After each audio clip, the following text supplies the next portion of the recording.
we go. Welcome to the June 20th, 2024 meeting of the Downtown Design Review Committee. My name is Justin Brannon, and I am chair of the committee. The agenda and documents are located at https://okc.primegov.com/public/portal. You would then select the Downtown Design Review Committee meeting and click on an agenda item, and the relevant documents will come up below the item. Please see the agenda for additional information regarding meeting procedures and the review process. If you are parked in the Sheridan Walker parking garage north of John Rex Elementary School or in the Arts District parking garage south of City Hall, staff can provide you with parking validation. Keith, will you please call roll? Brannon. Here. Copeland. Here. Jones. Here. Surur. Here. Schmid. Here. We have quorum. Okay, perfect. Item number 2 on our agenda is approval of minutes. Do we have any comments? If not, I entertain a motion. Motion to approve. Copeland second. Okay, we have a Jones-Copeland motion. Please vote.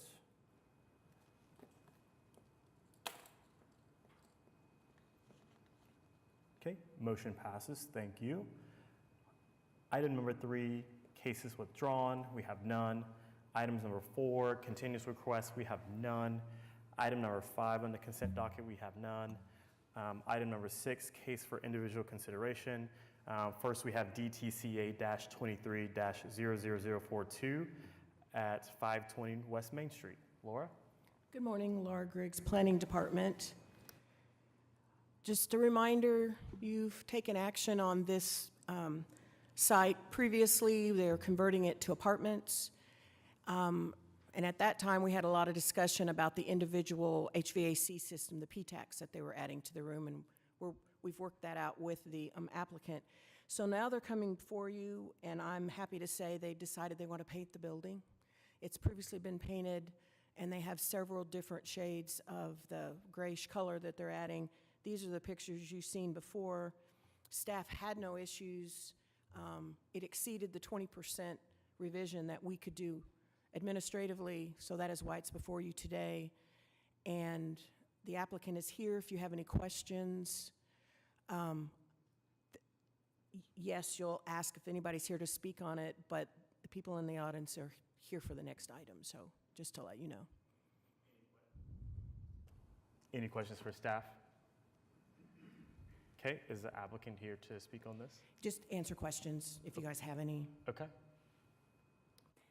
Any questions from the committee? Is there a color palette in mind for this building? It was in your packet. I missed that. Is there a photo of it? Or I have to look at the application? It's with the application. I'll go Yeah, look. it's on their handout, I believe. Oh, I scrolled through that. Okay, I'll double check. Thanks. Okay, sorry about that. Yeah, we don't have those in our pictures anymore. But I'll make sure that you can get to it. Yeah, I think they have a kind of a gradient. It goes from a dark gray to a Correct. light gray. So many floors are the same color, and then it changes as it goes up the building. Handout. The handout for me is this. Oh, okay. I'm sorry.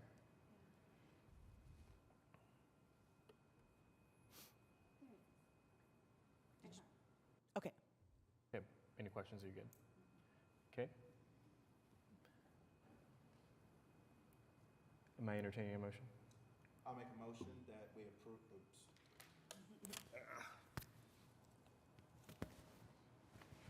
I make a motion that we approve the application on the basis that the project complies with the regulations and guidelines of the Downtown Design District Zoning Ordinance as referenced in Section C of the staff report. Okay, we have a Jones motion. Is that here? Second?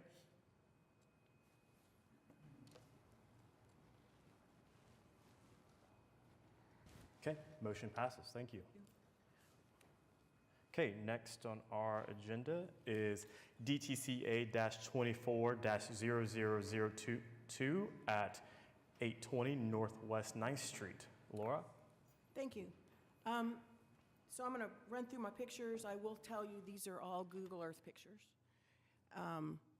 There was a handout that's at each of your place The majority of them are petitions from the surrounding property owners, the neighborhood association, opposed to this, but there's also some pictures at the bottom of the big stack that they submitted, and I thank them for submitting those because they're definitely more up to date, because we actually have a new house going up that I didn't capture in the pictures that I had. But it's been a while since this committee, and several of you weren't on it, when we went through several years ago when they built the new building here that's at the corner of Chartel and 9th. And we haven't really done anything else downtown-wise. South of the alley is in Cottage, and so that goes before the Urban Design Commission. And so they have new residential, all new construction goes to them, unlike you, where it's all based on size and guidelines and regulations. So currently, we have the new building on the corner. We have this single-family home that is proposed to remain. It's the last house on that block. There were a couple more that burned a few years ago. This blue building has been demolished. That used to be part of a church that was on the corner, and you're looking at the back of new construction that's in Cottage, the townhouses that were built, and they all have garages. You'll see other views of those, double-car garages that open directly out onto the alley. And so this is looking west down 9th Street from North Chartel, and the subject site is on the left, and we also have some residential units that are here on the corner on the right. And this is looking east up 9th Street at the line of cars that always park on the north side of 9th Street. There is no parking legally on the south side of 9th Street. And then this is looking toward Classen, looking west down 9th Street, and we have new residential construction. There's 4 of them. They're not immediately on the corner. And the one house that I missed is being built currently on the corner where the lot was subdivided, and we're going to get 3 new houses, and they have at least the first one started. And so this is looking south down Francis, and what you have here are 2 houses that were built, and you have the alley, and south of the alley is in Cottage and does not come before you. This is looking north up Francis. The subject site is on the right. On this side, here's the alley. And then this is looking east down the alley. So essentially, we're looking at the dividing line between downtown and urban design. On the right, which is the south side where you have all these double-car garages, that's in Cottage, so that goes before urban design, so you guys didn't see that. And on the left side is just DTD one that's not in Cottage, so that comes before you. And then this is at the other end of the block looking down the alley. I will note that these parking spaces right here are illegal parking spaces, and those are proposed to be fixed with this. There isn't room to have head-end parking.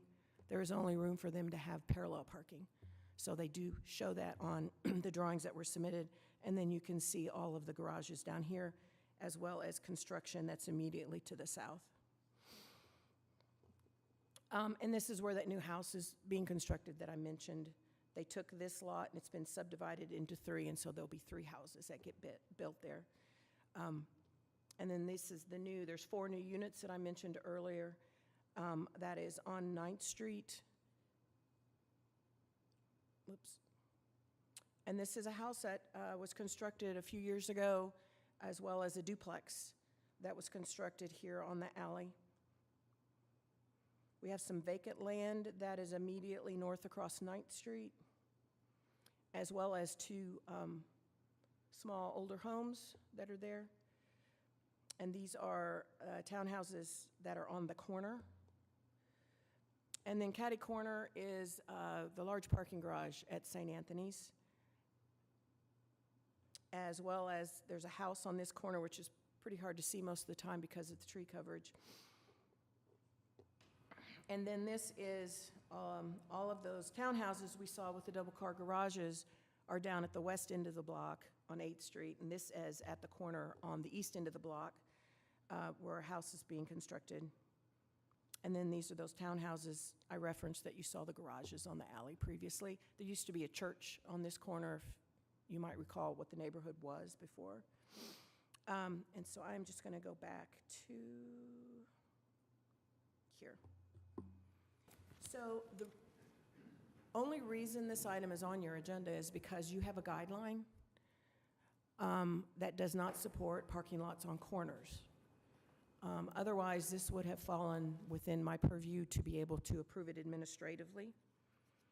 Obviously, at one point, this was a residential neighborhood that had houses, and I referenced the information from the Sanborn maps. I also referenced the information from 2017 when the medical office building came through and got approved, that is located adjacent to Chartel on the east end of this block. So I've included the regulations for, the guidelines that deal with parking lots on corners, and I've also included a regulation that talks about the fact that you can use an alley for maneuvering, for car spaces. I don't get this pointed out to me very often, and when I first looked at the plan, I'm like, you can't do that, and they're like, but there's a regulation, and I went, oh, because it states a public alley shall be the only right-of-way area permitted for maneuvering space to reach a required parking stall. So you essentially can have parking stalls immediately off an alley. We don't normally have along a row of them. It might just be one or two, but I wanted to point that out. So we have had several parking lots that have come before you in the last few years, and I add them to the staff report to remind ourselves, okay, here was the situation and here's why. So one of the things I will point out is there is a lot of parking lots in this area. If you go out several blocks in a radius or whatever, you will see there's been parking lots historically out in this area prior to Design District required approval, which was 2007. And so we have no ability to do anything about those. And I referenced locations of where they are. Obviously, this is not a location where there had previously been a parking lot. You might recall the very last parking lot on a corner you took action on was on Broadway, and that was one where there had been a parking lot physically located there, and they were just wanting to put it back. That was at Broadway and 6th Street, you might recall. So I have all of these listed just for your information. We can talk about them if you want to. The project scope submitted with this application states the project is a temporary parking lot for SSM Hospital during a period of construction to replace lost parking south of the campus. It is anticipated the lot will be required for approximately 24 months. We are, however, designing the parking lot to meet permanent lot requirements, which would have been a requirement anyway. You couldn't do a temporary one. They couldn't have come and thrown down gravel to park on because we don't allow that.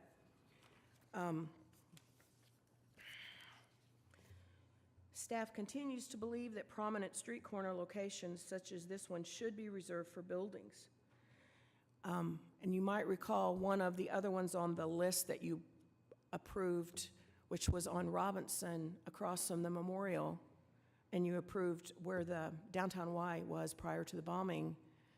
We now have a building that's almost completed that is now where you approved a parking lot. And so that is what our hope has been, is you end up with a parking lot it's used temporarily, and then we end up with the building on it. So in that case, that has happened.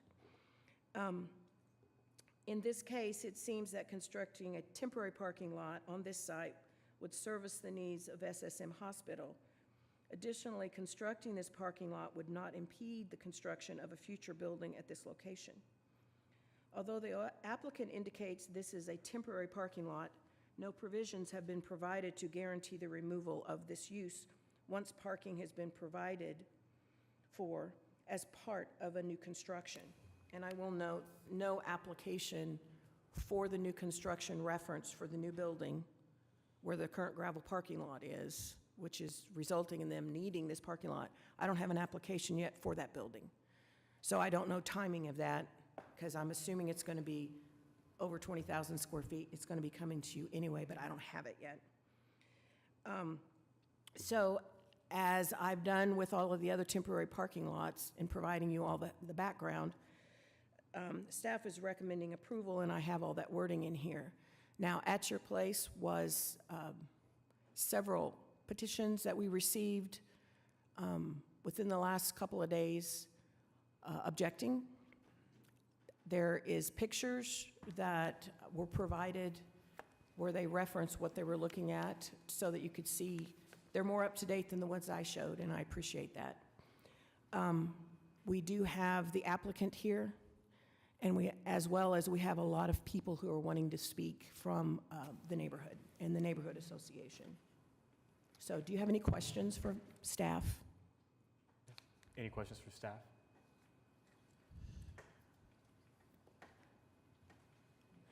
Laura, you did say that we are not, if this were to be a temporary lot, you did say that we do not approve gravel, correct? Is it you? I think you just said that.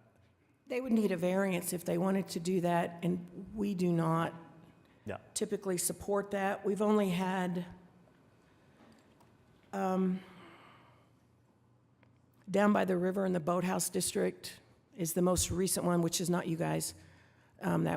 That's to Scenic River. We've had some alternative surface, some gravel parking lots approved in an area where they don't use them all the time for parking. But if somebody wanted to do gravel, they would have to get a variance. It would have to come to you for a recommendation, and that is not something that we typically recommend. There are a couple of alternative surfaces that have been approved in downtown.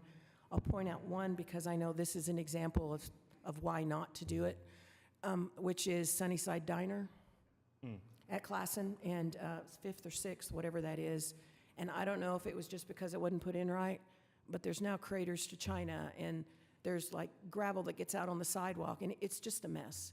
And so with that type of example to use, I don't see staff supporting, Okay. unless it's another type of application that somebody's wanting to do. Okay. Good. Thank you. Any other questions for staff?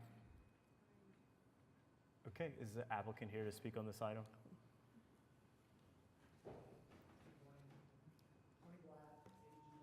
On behalf of the owner, 920 West Main. Just a little history to reiterate. There's a current area that's being used for parking by SSM, and that area is going to become a building. The owner has worked with SSM to identify his current lot as a location where he could build a parking lot, and that would be able to take care of the displaced cars. In the absence of this parking lot, those cars will have to go someplace, and considering the parking that's happening on the street and everything that's happening in the neighborhood and the surrounding areas, that's one of the reasons why the owner has said he was willing to do this parking lot. We got with staff early, and we discussed what the options were. We discussed the option for administrative approval by keeping the parking lot a specific distance back from the western boundary line. And then we also discussed what the options would be if we looked at the guideline and we actually did a parking lot that would go ahead and take the full lot area, and that's ultimately what we did.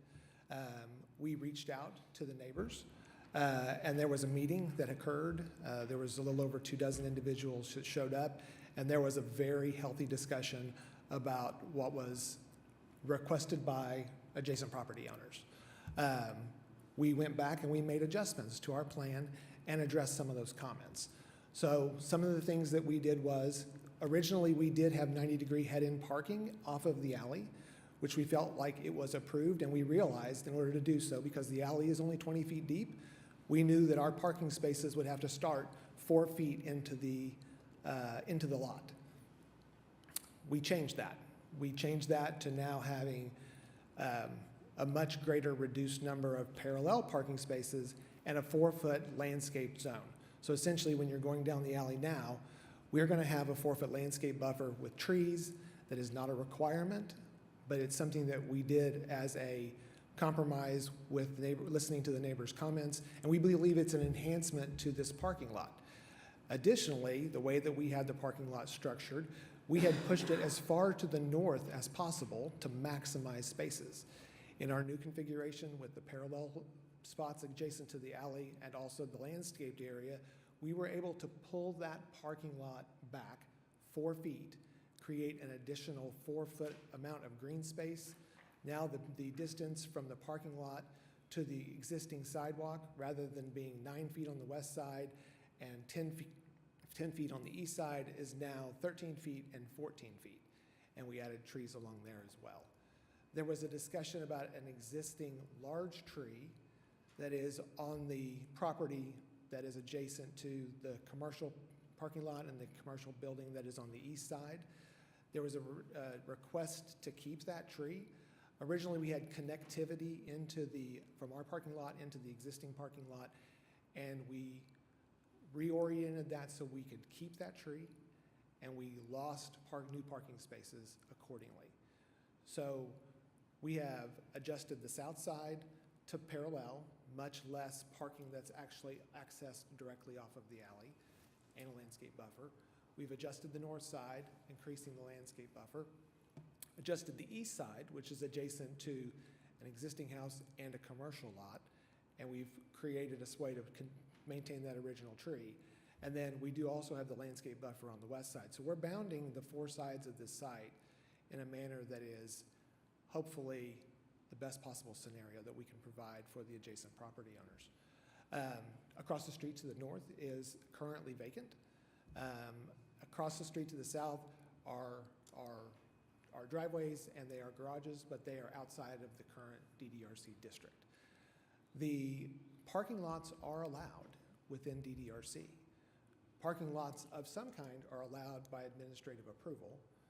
There are guidelines whenever you put parking lots on corners, but there are multiple precedents for how that was successfully navigated with other property owners by this commission.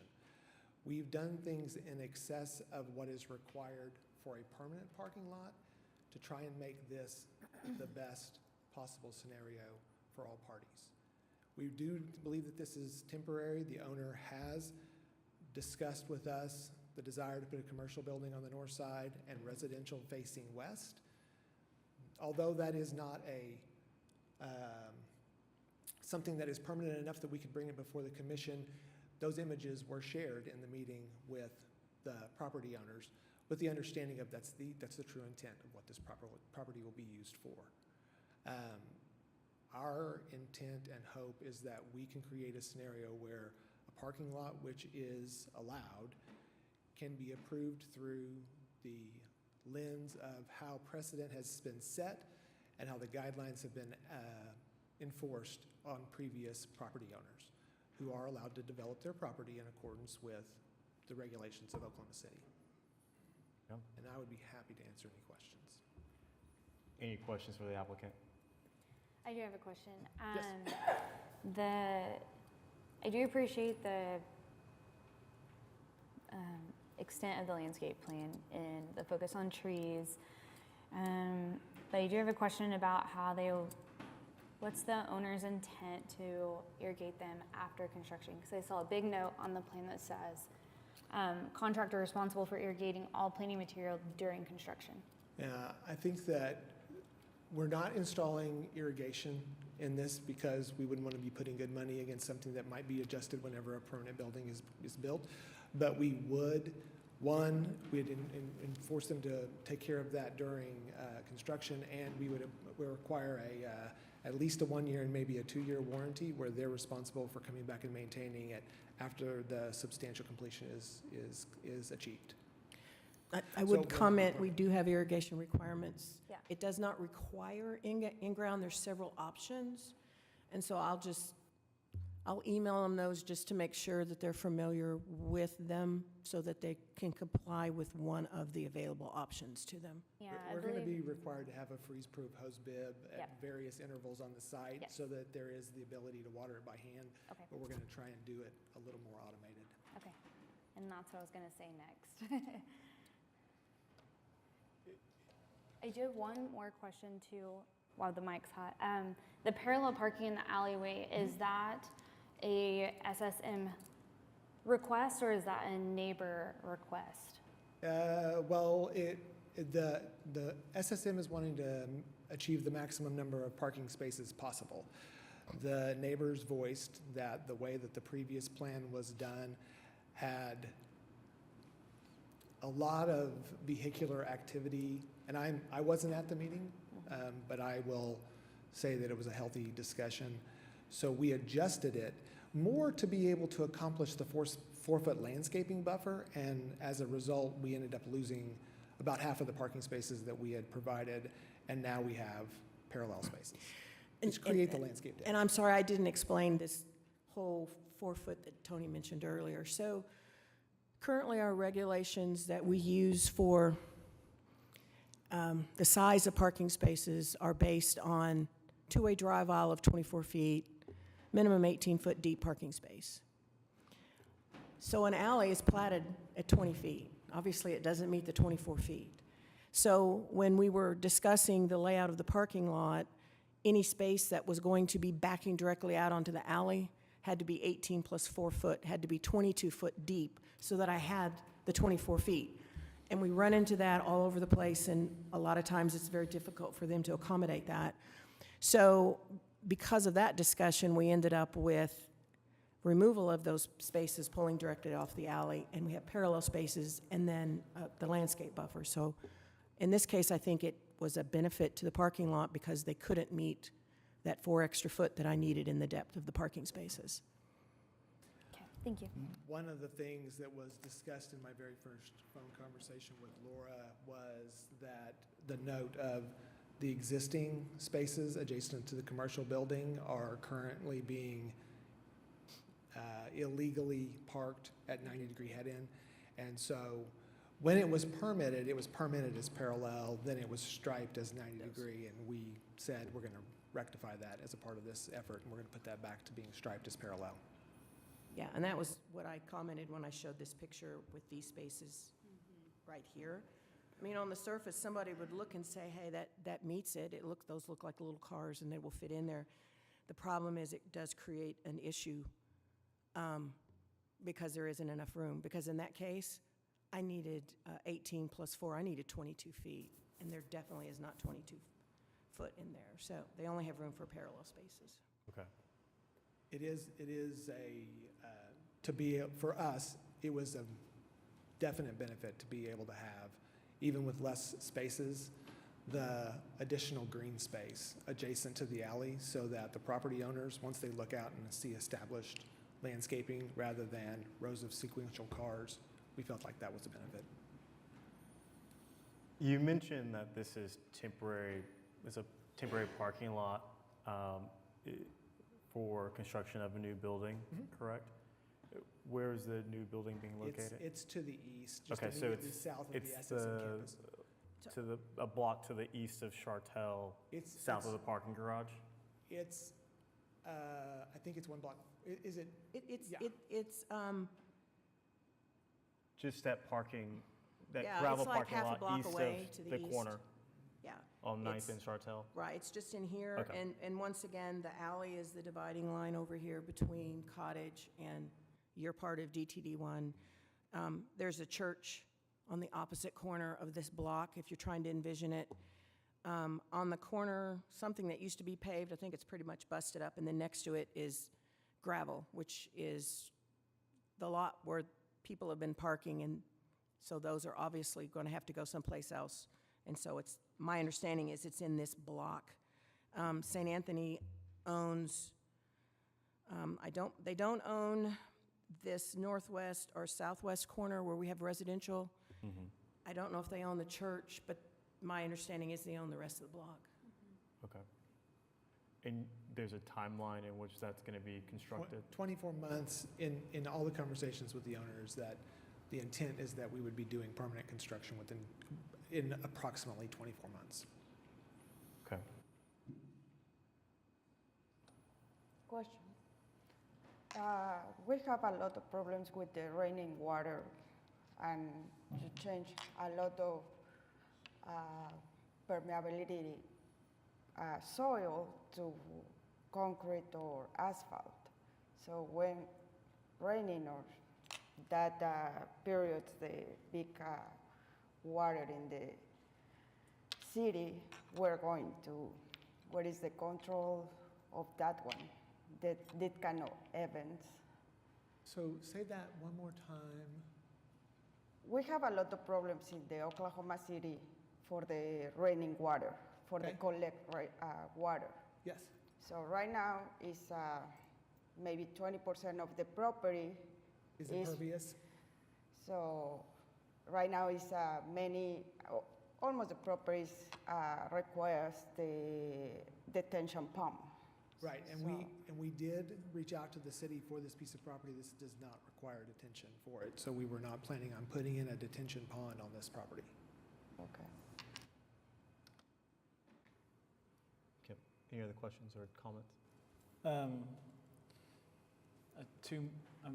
I've got two questions for you, Tony. One, I'm still unclear on the temporary nature of the parking lot. So there is a building that's being built that is currently gravel that, for all intents and purposes, cars are parking on illegally. Sure. And so we're displacing illegally parked cars onto a permitted legal parking area for the construction of a building. Correct. The building gets finished, which will increase parking requirements in the neighborhood. And so I haven't heard what the solution is to get them off this temporary parking lot and where the new parking spaces for the new building are going to be going. We're not the architects for the new building. We haven't been provided any details on how they're addressing their parking. We were just asked to address this specific item with, we've got parking spaces that are going to be displaced. This owner had a piece of property that currently has a slab on it when the metal building was demolished, and it's got a retaining wall through the middle of it, and he's worked something out with St. Anthony. So that's what we were responding to. Yeah, it's tricky for us to approve a temporary parking lot based on 24 months when we don't have the other half of that information on what that's based off of. Right, and for this, we don't, for the new building, I think they're gonna have to take care of that parking on their own with respect to their program. For us, this is just a placeholder until the owner is ready to pull the trigger on his other buildings. Okay. I believe previous precedent hasn't shown what future buildings would be. There's been times in which, some may have shown, but I believe there have been times in which the parking lots have been approved with the understanding that a commercial building is to follow, but they're trying to leverage it for its best use. And in the interim, relative to the current slab on grade, retaining wall, not nearly as much landscaping as we're planning to propose. We believe we're actually, and parking lot, there's fully cut off lighting that's provided as well, and it's in your packet. We believe we're actually improving, and this parking lot would be, it would be something that would be better than what is there currently. There is one comment. We did look at the different access points. So we looked at connectivity to the east and to the existing commercial parking lot, and then we took that out so that we could keep the tree. Access to the alley was one that we did have a connection. On the west side, there's a pretty good sized grade difference and a retaining wall, and because of that, we weren't putting any connection off of the parking lot to the west. And then to the north, one, because the ultimate goal is to put a commercial building along the north side and then residential buildings facing west. We didn't put any curb cuts there. It's a pretty full street with parallel parked cars to start off with, and in the long plan, that was not what we were thinking was the best scenario. So that's the reason why we pulled our parking in off the alley. Yeah. Did you have a second question? My second question was, did you investigate alternate access points off Yes. of the west and the north? And other than to the west, I mean, there's a discussion that can be had. We just feel like that the best thing for the neighborhood as a whole is not to be pulling cars in and out off onto 9th. And originally, we had it connected to the existing parking lot, which would give it access to 9th, but there was a request that we keep that large. And I know all of my species, but I couldn't tell if that was an ash. When the winter picture, I thought it was a silver maple, but it's not. And so I wanted to flip to this one to show, and this was when the blue building was still on the corner, where he's referring to the grade difference. Because one of the questions I asked early on is, what are you doing with the retaining wall? Because it actually goes around the corner, and then there's a retaining wall on the other side of that on the other side of that blue building, so. It stays. Retaining wall stays. The retaining wall stays. We'll put trees inside of it and a landscape buffer. Okay, any other questions for the applicant? Okay, Thank you all for your time today. Okay. And so we have a lot of speakers. Sure. I've kind of, before the meeting started, I reminded everybody, if you're going to get up and speak, please Yep. print your name. And I know that some of the people here kind of had an order that they wanted to go in, and they're welcome to do that.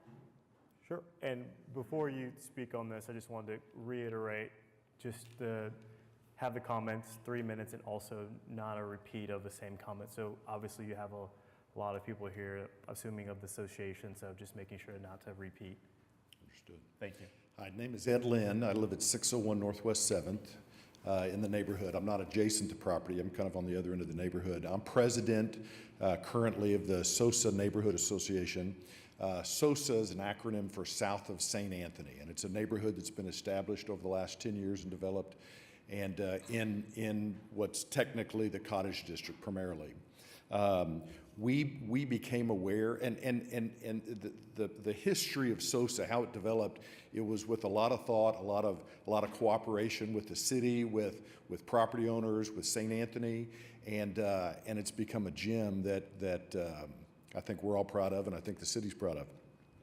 We became aware of this proposal just a couple of weeks ago, immediately saw it, reacted to it, organized a meeting which we had a week ago Monday, and there were about 30 people there, and we were presented with the design elements, the design of the thing. There are some specific that a following speaker will talk about. There are some very specific design issues that are significant that we believe that this thing can be changed up. I think Mr. Blatt said something about discussions that could be had. I mean, that's kind of what we're talking about. So we have a great relationship with St. Anthony. We went through our connections at St. Anthony that the gentleman that relates to the neighborhood, he had not seen this plan. We asked him for a continuance, and he talked to the property owner and said he wasn't willing to.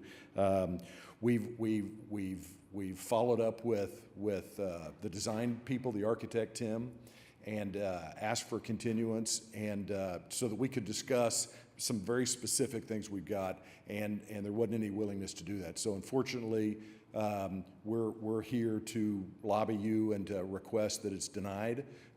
We think there are some positive things here, and we think that we can, given the opportunity to work on it, talk about it, that those issues can be addressed, but we've got to have the opportunity to. So I'm going to yield my time to Michael McCoy, who wants to talk about some of the specific things. Okay. Thank you, Mr. Lynn.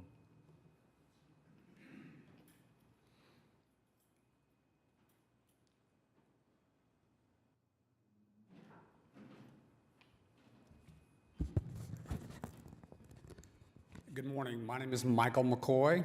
My residence is at 609 Northwest 6th, and I have my office at 605 Northwest 6th. And let me tell you, I've grown accustomed to not having to commute, so I love that. I didn't picture myself being here on a Thursday morning. I would rather have my second cup of coffee, but as Ed laid out, we have developed a neighborhood that we're extremely proud of. And I think the issue is we're wanting to maintain the momentum that we have created in that particular area. And there's some points, and if you please accept my apologies, I'm going to be looking down and reading this because I have 3 minutes, and I want to go through these issues. So, the staff reports that are on the development guidelines for parking and loading specifically state that the staff believes that the prominent street corner locations such as this one should be preserved for buildings. Goes on to state calling this a temporary parking lot and that constructing this parking lot would not impede the construction of future construction in that location. My issue with that is I can't help but imagine the time and the effort and the personnel that it took to create these guidelines. And my question is, why are these guidelines not the first step? Why aren't we holding on to the issue of parking lot on the corners and the issue of that being a building so that the visual impact of that parking lot is not magnified by that exposure. Why is it that there's not discussion about the potential impact of a parking lot impeding the future and potential growth of Midtown area? And I look at this and say, why isn't this the first step? Why aren't we taking the expertise that's been put on the table and abiding by it? Multiple issues with the comments. You know, temporary. Once this parking lot is approved, the city has no jurisdiction to alter it. We could foresee this parking lot being 20 years before anything changes, and there are numerous examples of that. Temporary. There's no restriction on the leasing of the property spaces by St. Anthony's. This could continue for years. Obviously, it's a profit center for the building owner now, but there is no agreement in place to terminate that relationship. Also, the future building. I look at this, there's no listing of future construction on this site. Therefore, the visual impact of this parking lot could be there for 20 years. We are not putting anything in place that governs the intent of the design guidelines. We are leaving it completely open, and I would say that we need to utilize the expertise that was developed to put these guidelines together. One of the parking lots that's mentioned in that is one of them that's close to the neighborhood. It's the one on 9th Street in Classen. That parking lot, and if you'll read the instruction, the description, it was put for future development. It was maybe their office building would be built. It was built for an expanding company. And I did some research and looked at Google and looked at the Assessor's County website. Do you know how many parking lots are occupied? 3. I drove by and there were 6. But I would say that the adjacent condo construction is the impact of the additional 4. So we have a huge parking lot on Classen that is basically unutilized at this point. Now, the impact on Classen is not that much. My problem is we now have condos that are just east of that. We have restricted development of the expansion of residential condo units to Classen. We've missed the opportunity to develop Classen in more of a mixed-use area. And with the potential that I've heard from other departments about what the money that's being spent on Classen to upgrade that, I would say we've missed an opportunity. Alleyway, prominent issue on this. That alleyway is 19 feet wide. We have poles, power poles on the south side. We have power poles on the south side of that are 6 inches off of that 19-foot span. We have physical built structures on the north side of that are at the line of the alleyway. A typical street is 24 feet.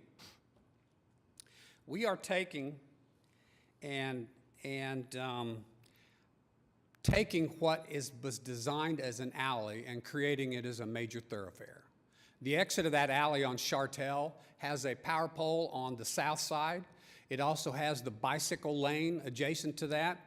So the typical infrastructure development of a curb cut or a cross street would be radius ends to that. It's going to be impossible to spread radius ends at the end of that intersection of that alleyway in Chartel. Additionally, you have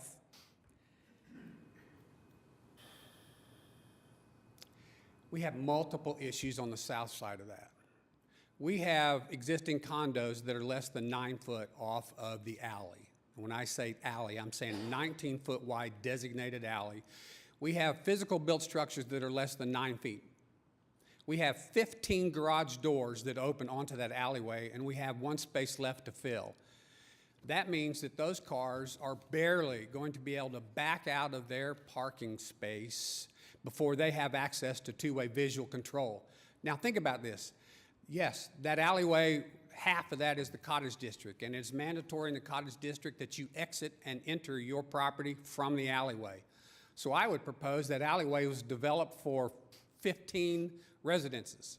It was developed for garbage truck, city services. It was developed for possible ambulance access, fire truck access. It was not developed for an influx of 100 cars utilizing that as a public thoroughfare. And the existing built structure will not allow the expansion of that alleyway to a typical two-way drive of 24 feet. We are going to be restricted to 19 feet. Now, you can imagine, you've got a car and you're backing out into now is a busy thoroughfare. Beyond that, you have parallel parking spaces. I back out into my alley and I am mentally prepared for a car every hour. I am not mentally prepared for a car every 2 minutes. The way this parking lot is laid out, it is going to mandate that parking exit the existing parking lot of the medical office building, traverse west and enter the curb cut on the west side. That means it's almost going to be impossible to utilize that parking lot without fully transversing that alleyway.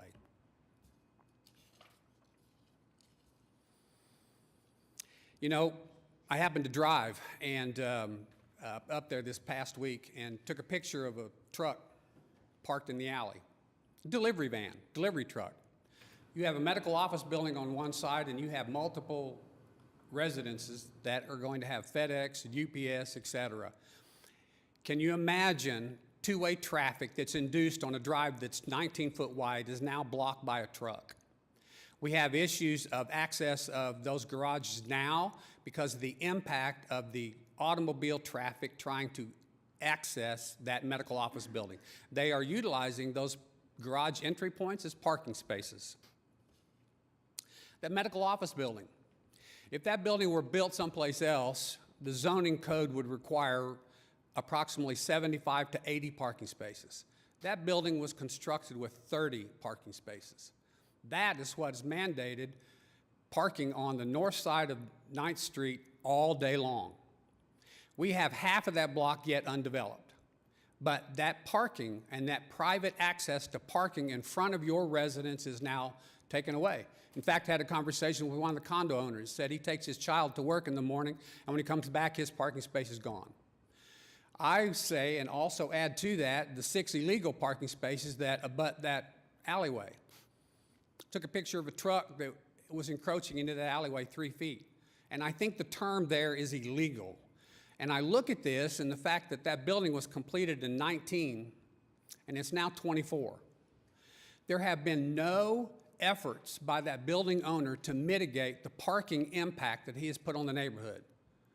We have an adjacent parking garage to the northeast. When you look at Google images, you will see the top floor is completely empty.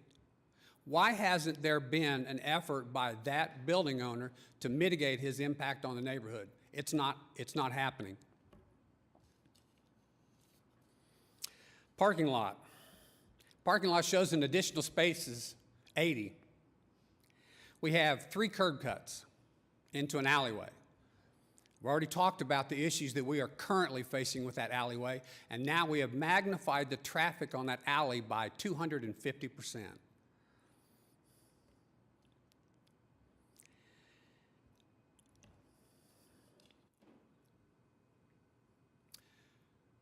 Personally, I would propose that the parking lot addition be cut down to the parking lot that would be required for the number of spaces for the size of that existing building. I have a hard time believing that a parking structure that is northeast of this is not being utilized. I would also say that enforcement be put in place to protect the neighborhood on Northwest 9th. There ought to be a restriction to on-site parking spaces. And in fact, there are times that I've driven down Northwest 9th, and you know it's just like retail development. Everybody wants to park near the front door. There were actually a car parked on the south side illegally on Northwest 9th. So you take 2 cars parked and then the cause of the traffic and increase that. I'm saying that the addition of that parking lot is not going to mitigate the issues that are already in place. You know, in our neighborhood, in 2010, we had 7 architectural design buildings. In fact, they called that area the architect's ghetto. Now we have 3.5 times that. We have over 40. We have multiple under construction of unique architecturally designed facilities. I think the impact of what the city thought was going to happen, we have far surpassed that. Even the definition of calling this the cottage district, we have few remaining cottages left in that neighborhood. Actually, I don't know if there's any I think the last one might have been approved for demo, but I would have. You know, to agree. and I've already mentioned that the area of Francis and Northwest 9th, we have multiple condos that are under construction now. We have empty lots that are available. We just had 2 houses completed. We have 3 houses under construction now. It is one of the hottest places of construction now in the Midtown area. You know, you look at the relationship between Midtown, St. Anthony's, Sosa District. You know, you look at what St. Anthony's has done. You look at the quality of the infrastructure that they have created in that area. They have raised the bar for everybody, and that has been a direct benefit to our neighborhood. But I would also state that there was a time in which St. Anthony's was talking about leaving that area, and I would propose that it was because of the neighborhood. And so I think the neighborhood, the Sosa Neighborhood Organization, has also additionally benefited St. Anthony's. We have created an environment that surrounds St. Anthony's that has now put a walkable environment. My wife and I have spent many nights, and most of the neighbors in that area spend many nights walking their dogs around that neighborhood because we created something that didn't exist 5 to 10 years ago. We've got a major office building that's now under construction in the Midtown area. We have multiple restaurants that are changing hands and improving. So we're seeing a tremendous amount of movement forward. But what I want to clarify is this parking lot.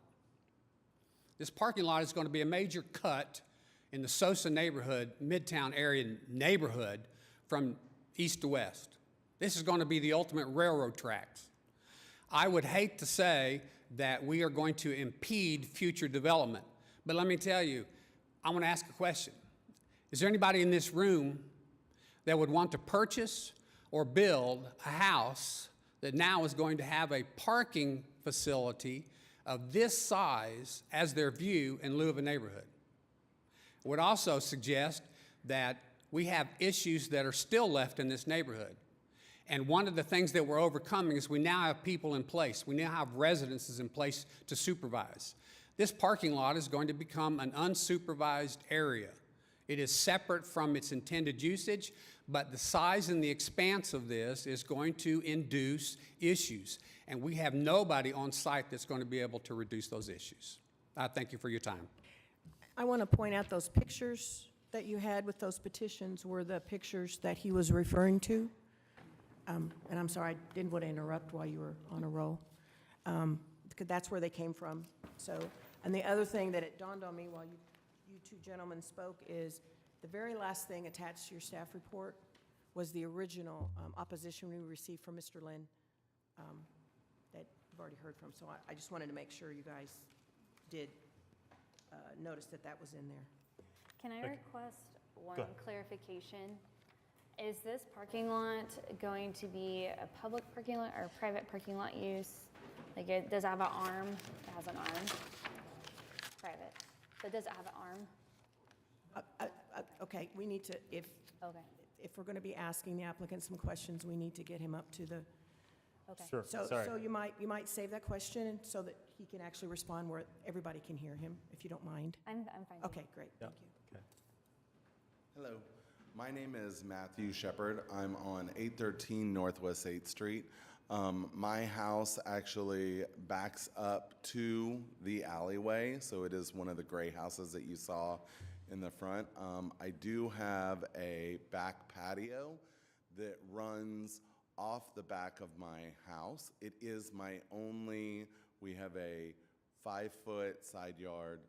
We are the only townhouse there that has that. The rest of us do not, that we are all connected, they do not have access really. They have a side, but there is no yard. My issues with the planning originally was the concrete amount that they were going to lay. The EPA has stated that a concrete structure of this mass will increase the temperature from 125 to 150 degrees on any given day, depending on the sun. For the person that only has a upstairs back patio, you're in the influx of heat that comes from that, and so me and my partner, we try and grow plants. I came from a house before I moved into this neighborhood that was almost an acre size. I had 100-year-old pecan trees. As we live in Oklahoma, we all know the trees can come and go, and to see something that is so old and massive be deduced to nothing due to the weather. So growing any form of plant life on these rooftops makes it very difficult. I do drip systems.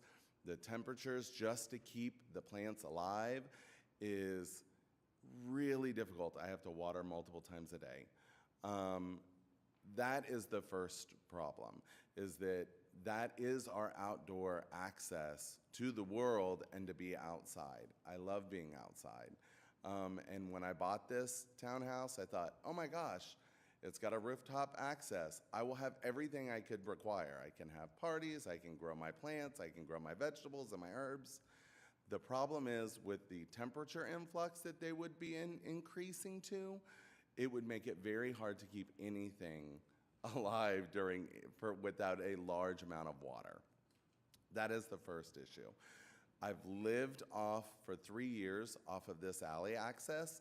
The alley access is constantly obstructed by shredding vans and medical distributions and shipping. I've seen 3 accidents in the last 2 months happen in the alleyway where construction is being done. The dumpster was where it was meant to be placed for the construction. I've seen 3 separate cars back up into the exact same dumpster, pull forward, and back up, and then drive off. So they hit their cars 2 separate times. We can't control the fact that everybody has a license. But what I can control is my alley access. I deal with the construction because I love the neighborhood. That's why we moved there. I deal with, we've dealt with the business because it's what we accepted when we moved in, thinking that this is what it was. There is open lots with grass fields directly behind it. Those will be wiped away. So, and the driveway that he shows you in the plans actually will exit in front of my driveway.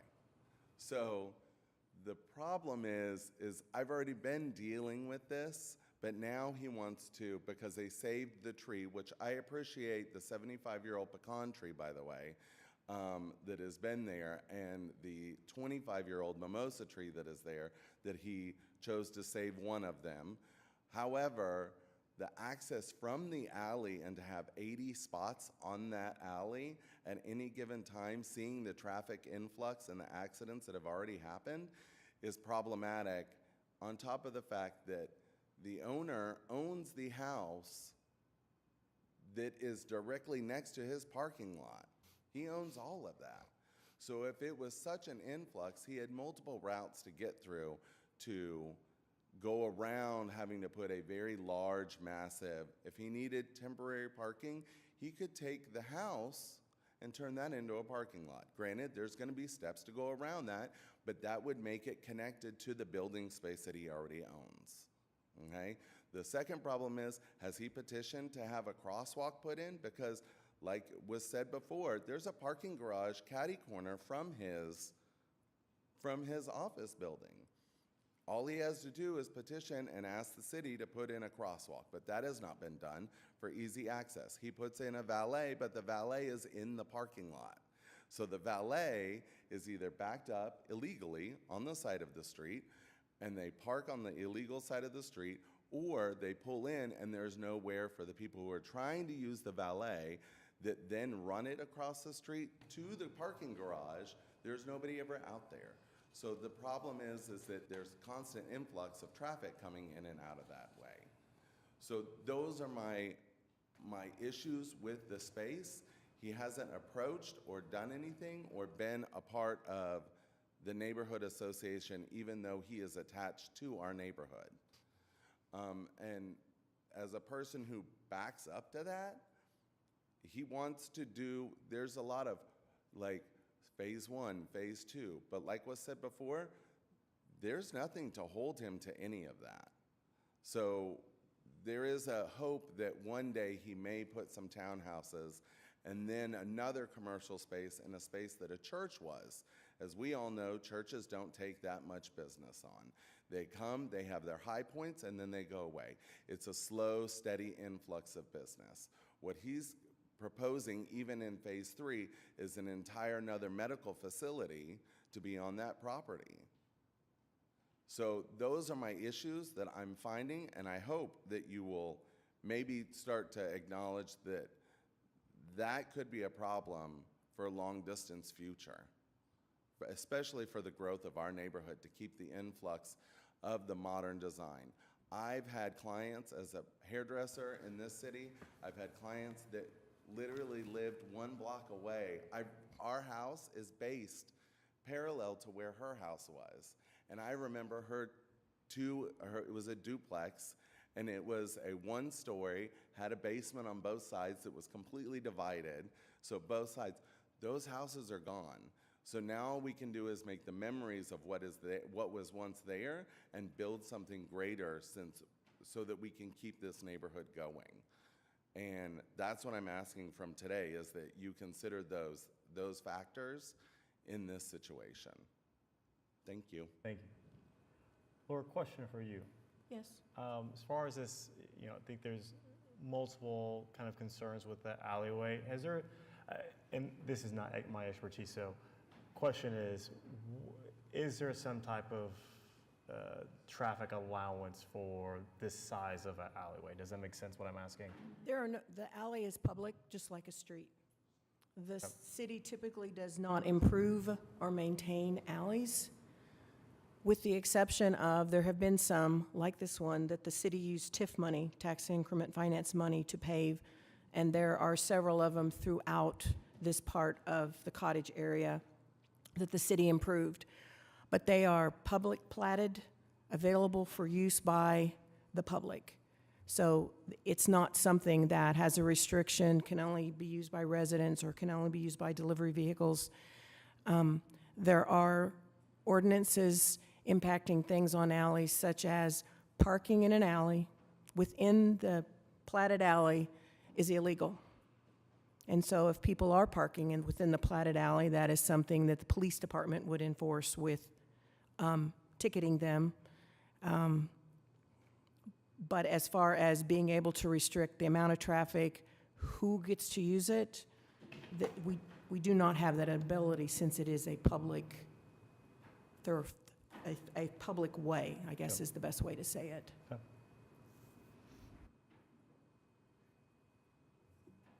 Good morning. My name is Joe DeBello. My wife, 2 children, and I are the homeowners at 919 North Francis, directly across the street to the west of the proposed project.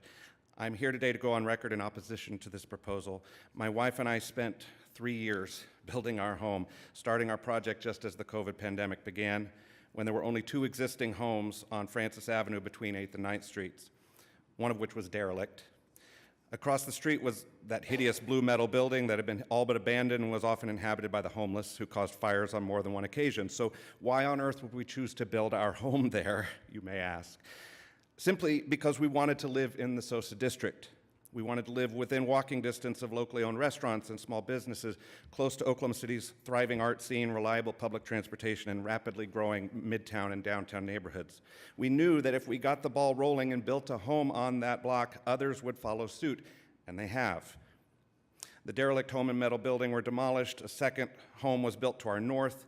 The 9 homes south of the alley were constructed. A third home was built on the northwest corner of 8th and Francis, and new homes are currently under construction, as you heard, on both sides of 9th Street between Francis and Classen. This is exactly what we hoped for. And then last week, we get this horrifying news that a parking lot has been proposed directly in front of our living room and bedroom windows, simply so the owner can get a kickback from St. Anthony Hospital to use as parking spaces. This parking lot will not only be an eyesore for the surrounding homeowners, but it will create an immediate negative impact on the development and property values of this block. If we had any inkling that we would live across from a parking lot, we never would have purchased our property. And I'm 100% certain that other potential buyers will have the same response. There are 2 empty lots to the south of my home that will likely remain unsold, as will the remaining homes that are currently for sale south of the alley and the lots and new homes on 9th Street. What this means is I have no next-door neighbors. The house to our north is an Airbnb.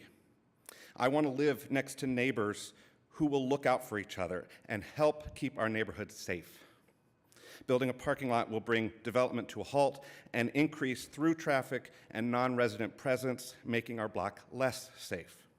And since we have no guarantee, as Mr. Schmidt alluded to, that the property owner will ever build the homes he has proposed, we're faced with the very real possibility that the parking lot will stay for good, or at least until the hospital decides to stop paying him. This parking lot provides no benefit to anyone except the owner, and irreparably causes harm to every other property owner in the surrounding area.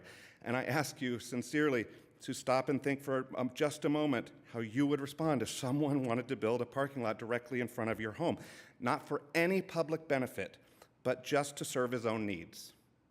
I imagine most of you would be standing here where I am today.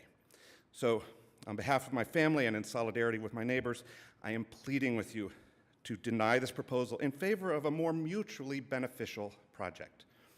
Thank you. And just as a reminder, did you sign in already? I did, yeah. Great, okay. Just sign in when you speak, please, so we can capture that.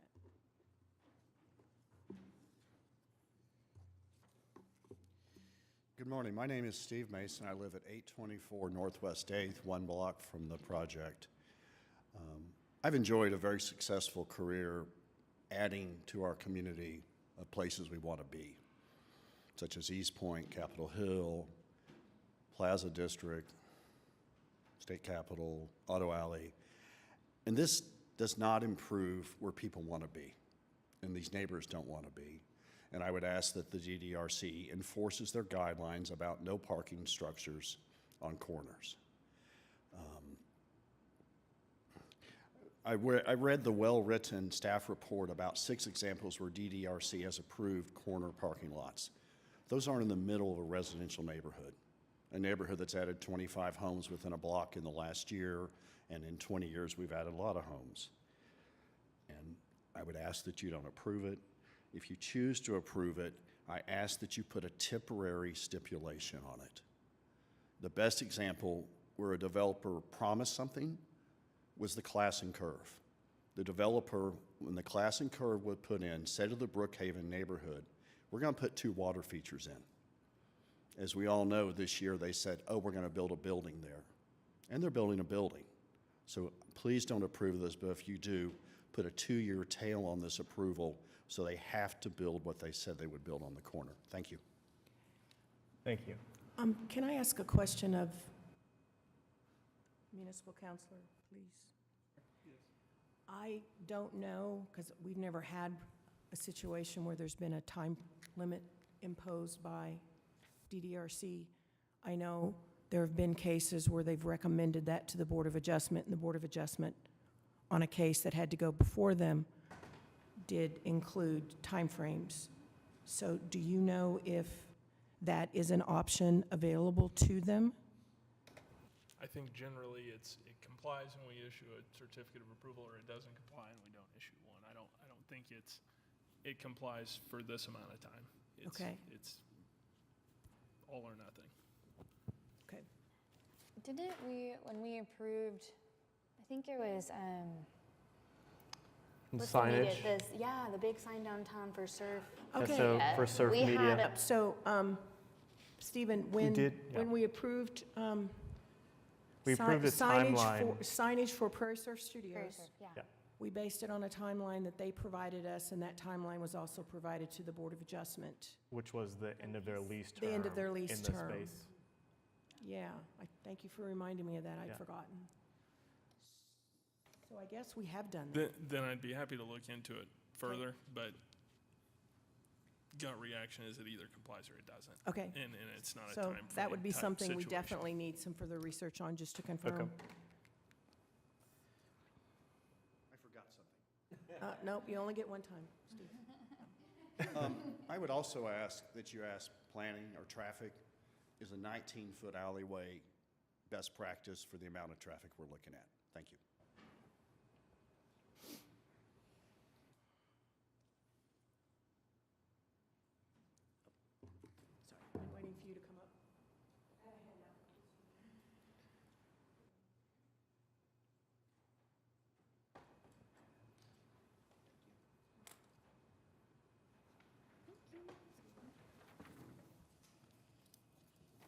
Thank you.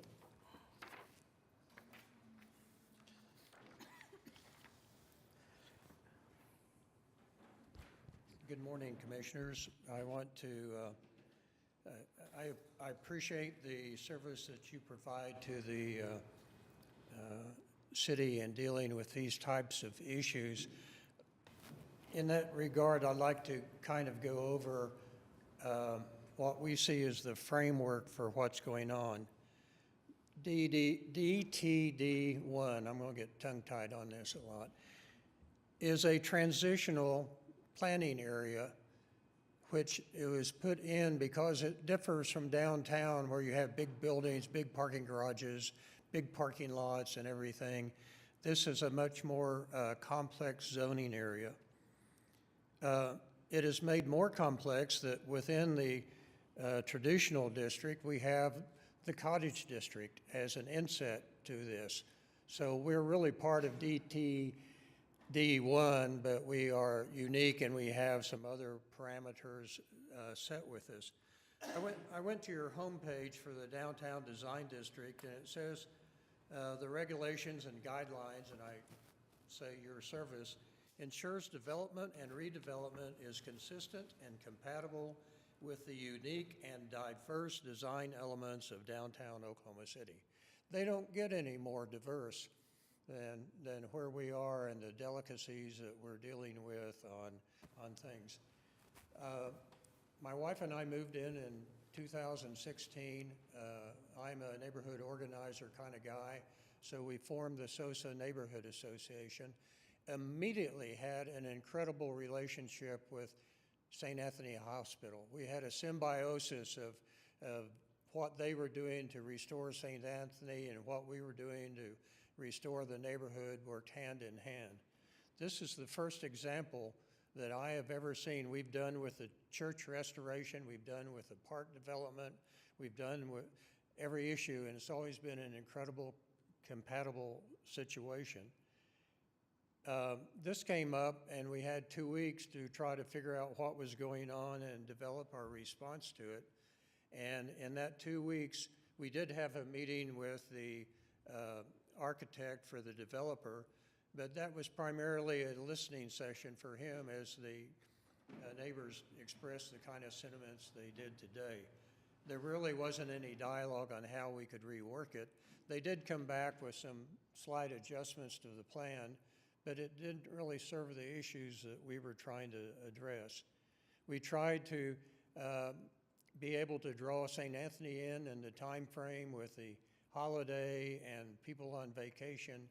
We were not able to have a working meeting with St. Anthony. We asked the applicant to give us a continuance so we can sit down and try to work out the issues and come up with a plan that addresses his parking issues and lets us come to agreement, something that will work out for St. Anthony and their plans, and then come back to you with an agreed situation. The owner did not attend the neighborhood meeting.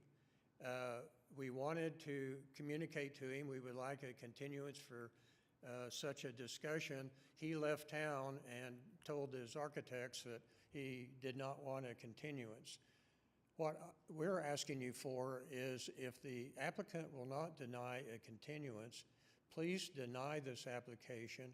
Give us an opportunity to work with the applicant and with St. Anthony's to come up with something that serves everybody's need. Frankly, we opposed this clinic when it was built for just this reason. If you will look at the drawing I provided you, look at the width of the street on 9th Street, the width on Chartel. To the west is was platted as a neighborhood development with very narrow streets. That intersection of 9th and Chartel is incredibly dangerous, so dangerous that if you're going west on 9th Street to Chartel, you can only make a right turn. That's how messed up this traffic is. Chartel has always been a raceway for people who like to gun it coming up the hill, and the whole area is very unsafe. You will notice the line of where the cottage district is inset into DTD1. That is very unique in the city, and these circumstances are incredibly unique. But we want to approach this in a positive attitude, try to work out some additional parking for this clinic so we can get the parking off the street and the traffic out of the alley and make it more livable for everybody. So our request is, as far as the association is concerned, please deny this on the basis the applicant will not provide a continuance so we can work out these issues and hopefully come up with something agreeable to everybody. And we're wholeheartedly willing to do that. So we appreciate your time and would appreciate your support. Thank you. Thank you. Could I have Mr. Blatt back up?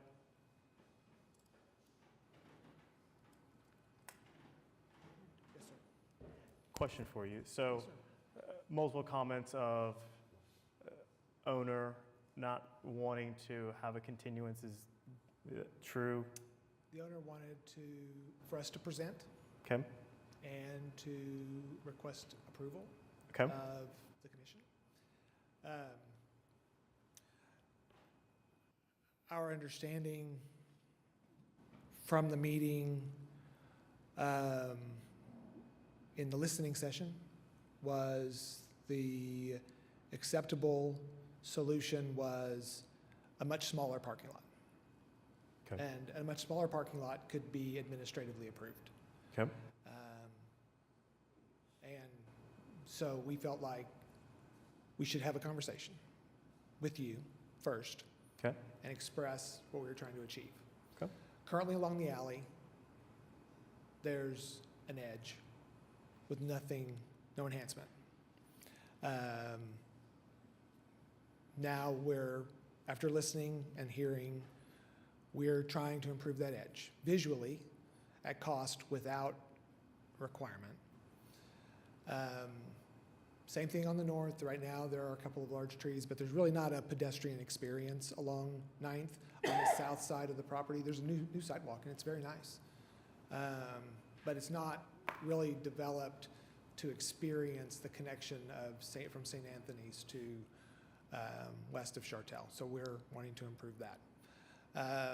The metal building just came down in the last, I believe, 60 to 90 days, and that was not a benefit. It was definitely a lesser use in this area.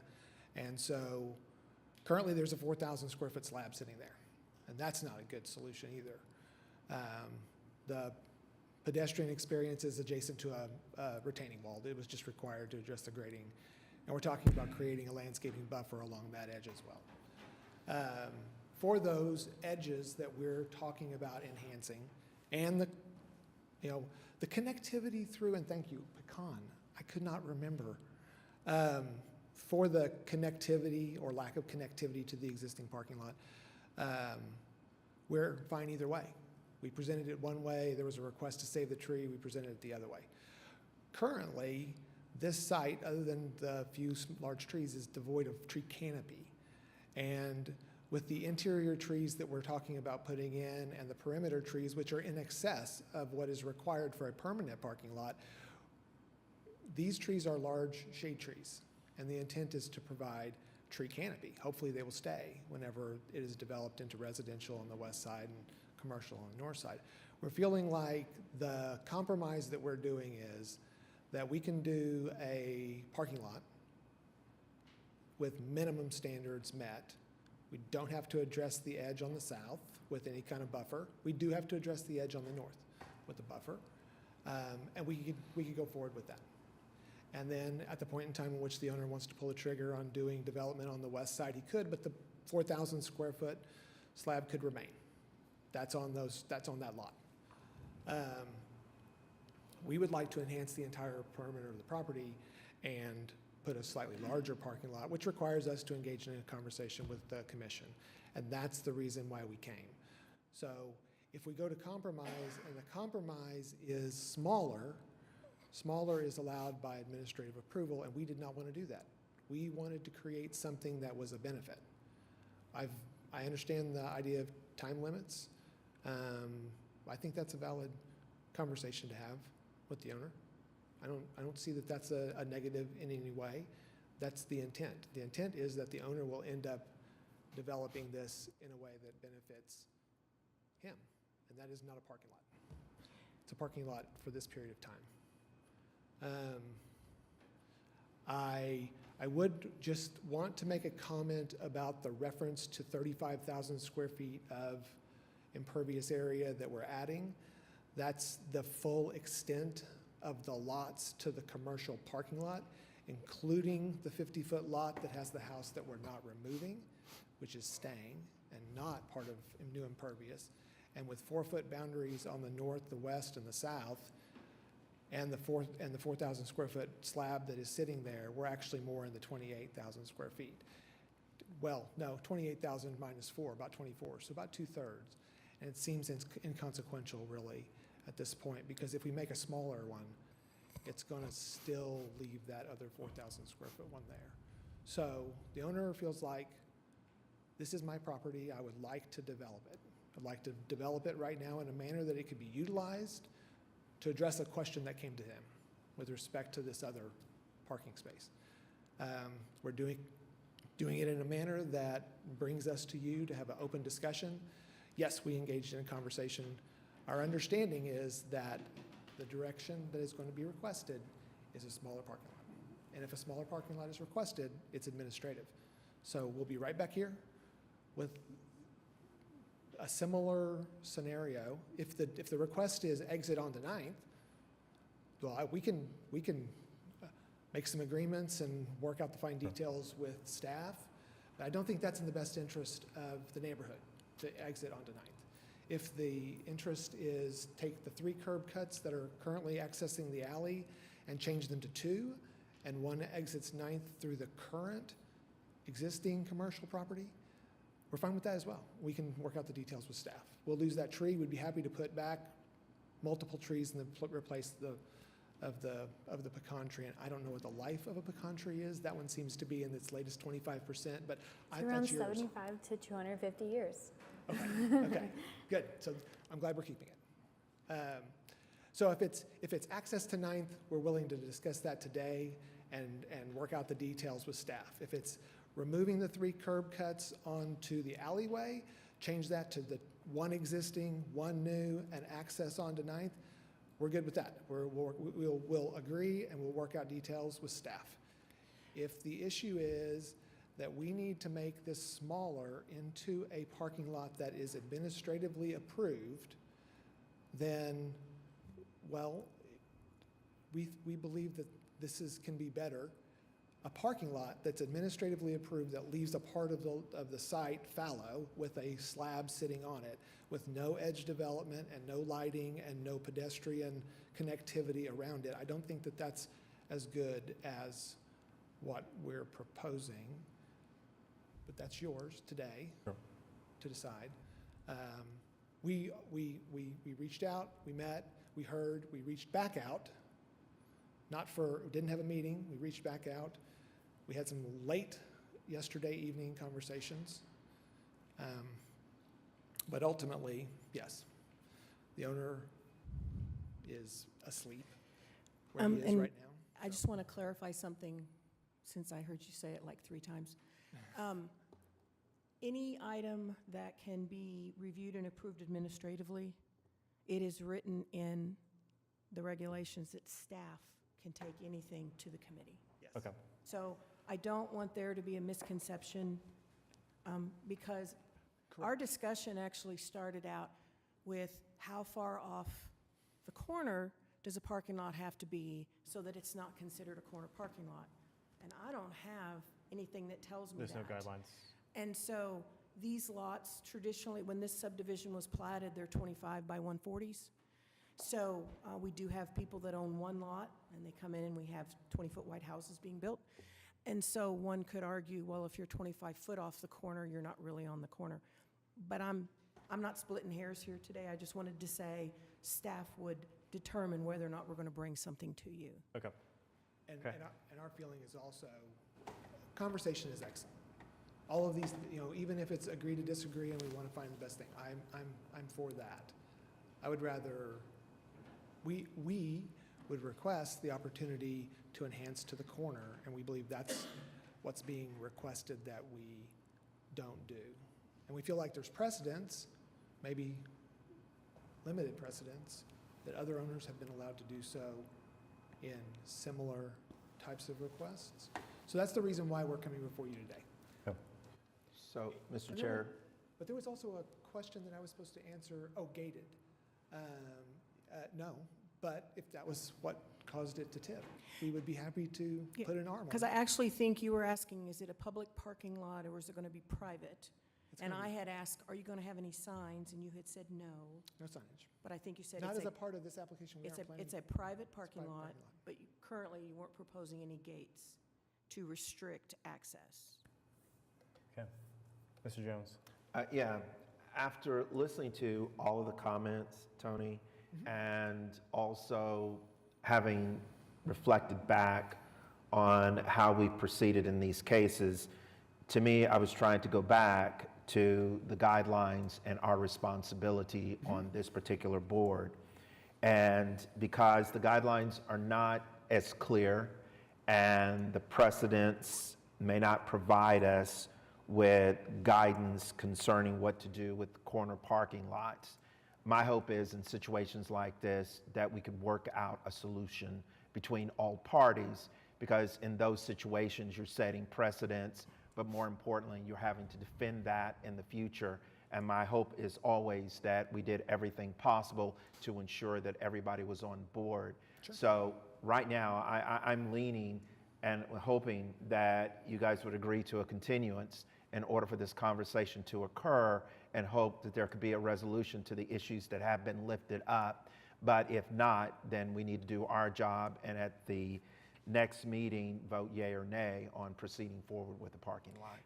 And one thing that occurred to me, that we haven't had one like this, the Cottage, yes, it's DTD1, which is what this is on the north side of the alley, but Cottage has a different use table. You're used to the one that's 3 pages long, and we've got a whole bunch of uses, from a house to apartments to office buildings. We have minimum height, 2 stories or 30 feet. We have no maximum. Well, in Cottage, they have like 10 or 15 uses. They have a much smaller use table. And they have a minimum height of 2 stories, but they have a maximum of 3.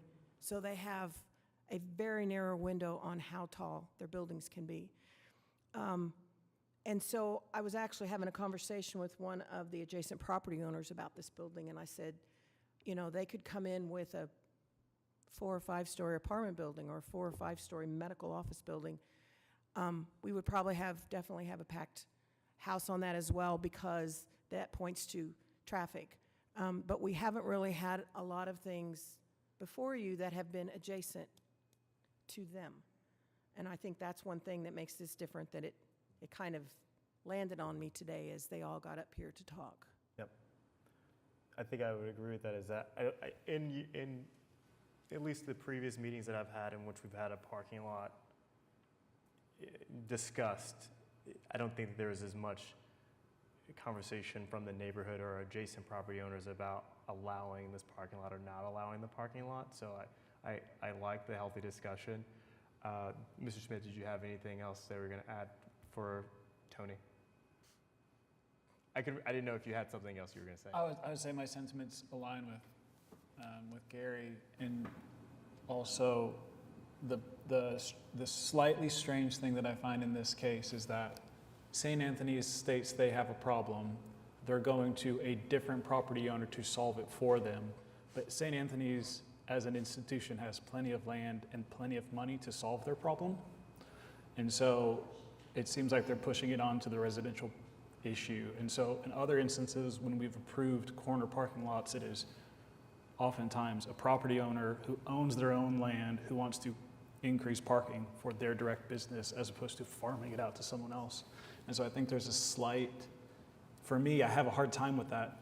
The property owner's not here to defend the project. St. Anthony's isn't here to say we need this. And we're missing a key part of the conversation on why it's important that it's here.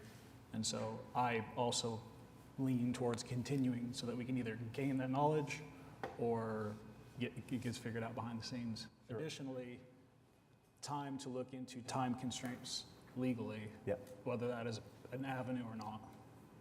I do agree with that. Laura, and you might have to help me out as far as legal is concerned. Is Mr. Blatt has the ability to continue, or does the property owner have the ability to continue? We don't have the ability to ask the property owner because he's not Well, here. we consistently get advised by legal that the applicant has to agree to a continuance, Okay. as well as to any conditions. Okay. I'm not aware that that stand has changed. That was before your time, Stephen. That was Susan who told us that. Right, and I would generally agree if Mr. Blatt would prefer, look, just make a decision. We want to, even if you say no, we want to have our ability to go appeal and press forward at the Board of Adjustment. I think he's entitled to ask for that. Okay. And I might just clarify then, so if in fact you do vote, there is the appeal process. Whichever way you vote, the appeal process is available to both the applicant as well as to any, I think the wording is aggrieved party, which could be any of the people that are sitting here in this room. So I was asked that question last week and provided some information to them about that, but there is that side of things as well. Just so that I'm clear, you were asking if I had the ability Correct. to ask for a continuance? Or no, Were you if saying you had I the would- ability to agree to a continuance Yeah, versus do the owner. Do I have the ability to agree, advocating on behalf of the owner? Oh, of course you do. No, I think you were asking, are you willing to agree? Would you? No, be I was willing to asking if he had the ability to do a continuance, like versus, is it owner versus if Tony's the applicant, then can he do the continuance versus the owner? That was my question. I think one of the other things that's coming into play here, and I was hearing the conversation about the step, I'm sidebarring to something that was said earlier.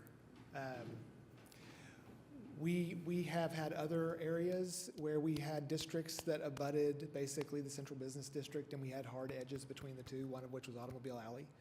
And Automobile Alley had a 3-story requirement for height, and right next to it was all the way to the top, as much as you could do. Highest and best use. It was Oh, can you speak into the mic a little bit more? highest and best, sorry. And then we implemented a zone in which it didn't have to be 3, but it also didn't have to be super tall, and we created that step down so that it made sense. This particular spot doesn't have that step down. It is actually high-rise next to 3-story max. So the concept of you're outside of the context is really saying the owner could do something very tall here. That's not the intent. If we are at a point in which the commission believes that with the information that we've provided and that you've heard from the adjacent property owners that we would benefit most from continuing, fine. We're okay with that. What we didn't want to do and what the owner didn't want to do was ask for a continuance before this conversation and then go through 30 days only to have this conversation and ask for another continuance, because ultimately there's a process to move forward, and we want to be as efficient with the owner's time because the owner's time is revenue and money. So. Can I just clarify, were you talking about several years ago when we came through and we reduced the height from 4th Street up to Park on Broadway, and that was at the request of Automobile Alley Association, where we used to have unlimited height, and so we actually do stair step it?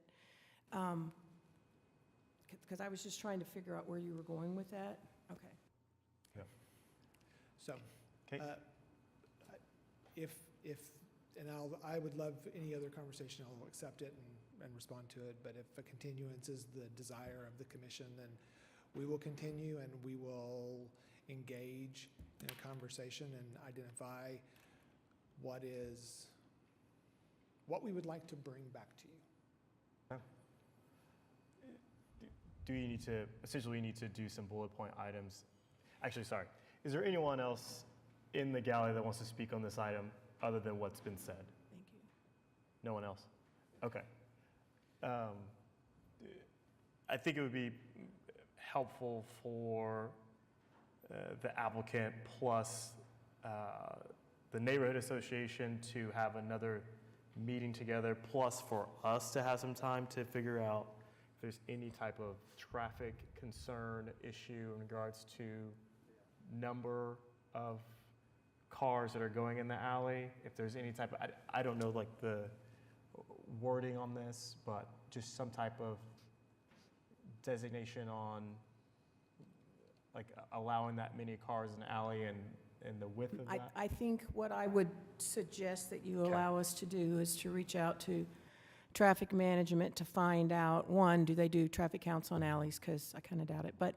And to find out if there is a recognized number by width of an alley that they look at as far as, you know, what the improvements should be, how wide should it be if it's handling this much traffic. And in this case, it's both vehicular traffic as well as the delivery vehicles and garbage trucks. So it's commercial traffic and citizen traffic. So if that kind of captures what you're, Yes. Okay. Thank you. okay? And if I could add to that, it would also be helpful if maybe they could provide us with any concerns or best practices related to the flow of traffic in alleys like that. I just would hope that we would become more informed through this process as we make decisions on future proposals that are submitted before this commission. Yes, agreed. And then I'm also assuming that we are going to be getting clarification about potential timelines. Correct, yes. Okay. And then, And for what it's worth on that, as you all have been doing your portion here, listening and discussing, just looking through, so section 7200 and also 3250 where this body is created. I don't see anything, again, I don't see any sort of authority where you can kind of put these restrictions on the application. You either grant it or you don't. There's an appeal process, and that's the end of it. As far as the sign, with the sign code, that I don't know if that's simply just a different situation where maybe there's another code provision dealing with signs or something where there is that provision or authority. I will go back, I'll confirm with Laura, you know, moving forward. But again, I don't see anything jumping out at me that this body would have the authority. You review it and you either grant it or you don't. I think the only thing that's different in the code that speaks to timing of something specifically is the super graphics, the thunder banners, and it actually speaks to when those expire and have to come down. It's all done on my side of the table. okay. But it specifically has that, and that is the only one that I'm aware of that my code addresses specifically. Okay. Okay, are there any other concerns or any other points of reference that we need? So the one thing I do want to ask, and I need to include the applicant in this, because I heard him say they would be agreeable to a continuance, and Yeah. I think it sounds like that's where you're headed. Yep. Well, as you've heard from me, every time we talk about a continuance, I need all the stuff next Tuesday because of when we have to have it available and we have to do the staff report. And so we really need to have that conversation because I don't want to continue it for a month and we end up not having what we need. Sure. Because part of what we need, I don't control. I'm going to have to reach out to traffic management and I'm going to have to get some information from them. So essentially, we're asking the applicant if we can continue it to the August Correct. meeting? And I need to see if that's okay with them or that's not. If it's not, then we're Yep. both going to have to start working really quickly. Sure, and then the other part is that in the last meeting, we did give kind of an extension of that timeline based off of. We did on a particular item, and I'm trying to remember what that was. And I think it and was what just I needed. based because of. We had just- an extra week. Right, Sometimes we have an right. extra week, and we don't have an extra week Okay, between now making and the sure that next we one. didn't have that. So I just need to find out what their ability is. And if they say next month, then we'll try and make it work. We're fine with August. We're fine with August, okay. So then what we were looking for is a continuance to the August meeting. Okay, And I'd have to, when that is, because as you know, we need to be real specific in your motion. Correct. So the August meeting, it's early, August 15th. And ironically, August has 5 Thursdays, but that's not going to help us out. Okay. Am I entertaining a motion for continuance? I'd like to make a motion that we continue this until August 15th. 15th. With, do we need more guideline than that? Well, I was going to ask if we were going to include, I have the traffic management, about Traffic traffic management. count, about best practices, that whole thing that you guys talked about. I didn't know if there was any other specific suggestions or directions you might have for the applicant that is going to make a difference. Sure. What additional information you're wanting or changes you're wanting that will make it look different Sure. in 2 months? And then really the ability for the applicant to meet with the neighborhood association, again, is that what you're alluding to? That is. Tony had listed 3 items that he knew that were of concern with the residents. I think, and I wish I would have wrote them down, that he's lifted those up. So those are ones that I would want to make sure are part of the conversation. Do you want him to remind us what those were, and I'll write them down? Tony? It was access onto, access on the 9th. Right. Access on the alleyway, how many access points that we were getting and connectivity into the adjacent parking lot, I believe were the 3 that were, well, and not parking on the corner. Exactly. So I think not parking on the corner is the crux of this conversation. That is correct. If we pulled this parking lot back, I don't believe, I think that's the part that is the, My hope is that through the conversation, that there is a solution that everyone could agree to, because you're correct. That is the crux of the argument as far as the size of the parking lot. Yeah. at that, Laura, does that suffice? Yes, thank you. Perfect. Okay. We'll So we have a continue your motion. Yes. Continue your Motion. I'll second. Okay, Jones Smith's motion. And that is a motion to continue Motion to continue. to the August 15th meeting. That's correct. Okay, that motion passes. Thank you. Okay. Item 7, other business, we have none. Item 8, communications. Laura? Sorry, hang on just a second.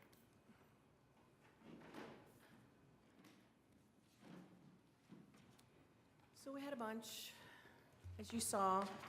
I'm trying to see if,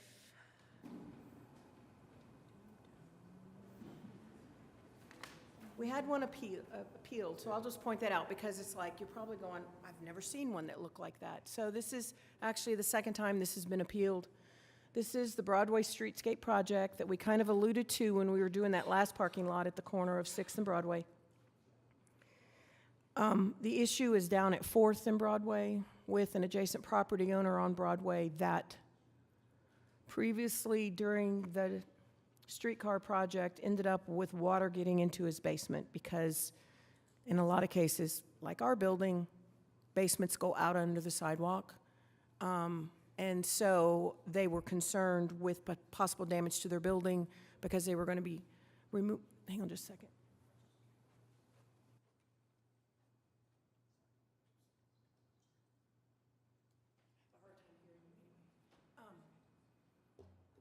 They were wanting to do work on the corner and improve it and have some set-in parking places. And so we are hoping they're going to be able to get it resolved. We thought they got it resolved the first time it was appealed, and then they said, we're good.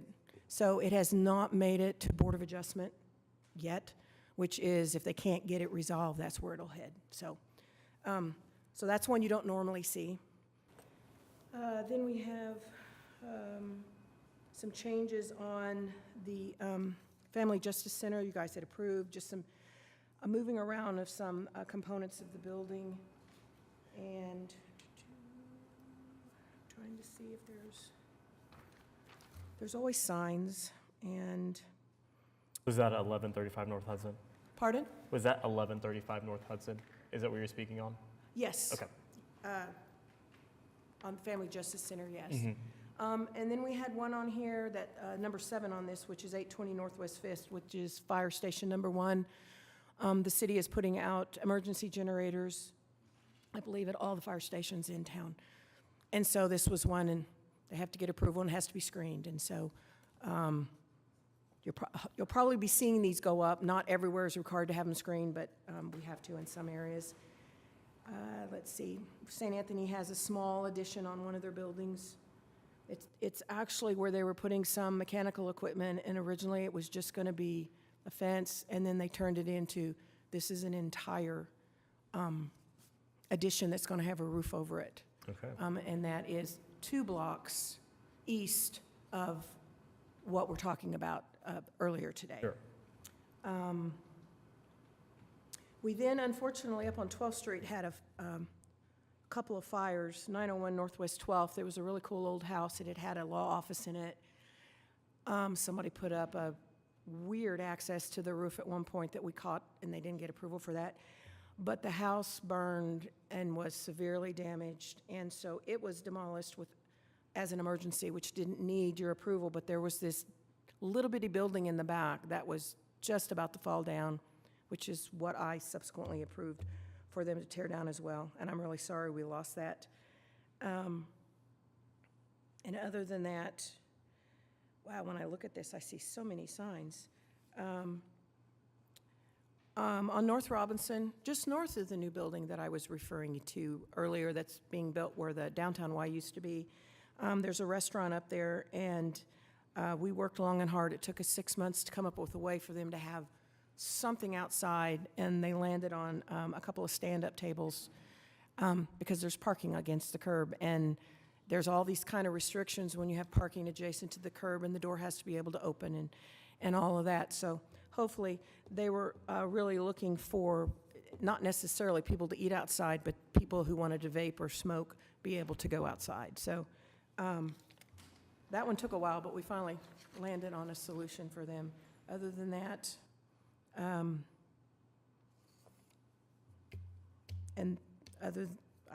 unless you have questions. Okay, no? Any questions? Okay, that will go All right. into, are we having a meeting next month? Sure. I will let you guys know next week if we're going to end up with a month off or not. I will tell you, and you'll probably be getting an email soon. We see the end in sight of our committee-commission consolidation process. I appreciate your patience, especially for those of you who will not be continuing with us, because we do need you Almost at large. physically here. It was on Planning Commission, and so we think that it will go to council next month and become effective toward the end of August, which means then it will take full force in September, is what we're thinking. Okay. But stay tuned. Well, we've not run into any pushback yet. It's just getting through the process. I know Katie has met with the mayor's office on, this group is going to 9 people, and so obviously we need 2 more people, but then at a minimum, but then we're losing Gary. So we're going to need a 3rd person, and I really hate that we're losing Gary. But I will tell you that the name is changing, and it's not just committee to commission, and so this is going to be really difficult for me. So it will no longer be the Downtown Design Review Commission, DDRC. It was going to stay the same. I was going to be okay. They took out review, and they took out review because Urban Design Commission doesn't have review in it. And they thought it needed to be, it had had review in it since 2007. So it will become the Downtown Design Commission, the DDC. So that, yes. Okay, That happened last week. perfect. So that's the update on that. There's a bunch of other ordinance amendments that we're currently working on that you guys have seen, and we haven't really gotten any pushback from any of those yet. The urban ag one, the memorial sign one, and the memorial sign one was at council this week because that's ahead of all of those. And so that is almost at the end of that process, so. Okay. Other than that, thank you so much for being here today. Yeah. We appreciate it. Any comments from committee members? Oh, When do we find out about the new commission and who is on it, or? Well, that's really, I don't know the answer to that. We're hoping that the mayor's office is going to start reaching out to people. If you're currently on this and you're not expired and you indicated that you wanted to continue to serve, you're on it. I mean, I didn't know if we were grandfathered or if we're like you would just continue. We're not Okay. redoing them, and Okay. we thought we were going to redo them, and we thought if we were going to do that, then there wouldn't be an issue with term limits, and we thought, great, we're going to reset everybody's term limits, and we were told, no, that's not what we're doing. So that means that if you're not term limited yet, and you said, yeah, I want to continue to serve, you're still on there. Now, I will point out that we normally would have in May done our chair, vice chair election, and we didn't on purpose. And the reason we didn't is I thought, well, we need to wait until we're the 9-member commission. So if you're wondering why you haven't seen it, that's why. Not that Justin's doing a great job. Gary did a Thank great job you. before him. Thank and you. So, yes. So that's kind of what's going on. okay. Any other questions, comments from committee members? Okay, our next regular committee meeting is Thursday, July 18th, 2024. New applications were to be submitted to staff by 4 p.m. Tuesday, June 18th, 2024. Revisions and information on continued projects are to be submitted by June 25th, 2024. And if there's nothing else, we are adjourned.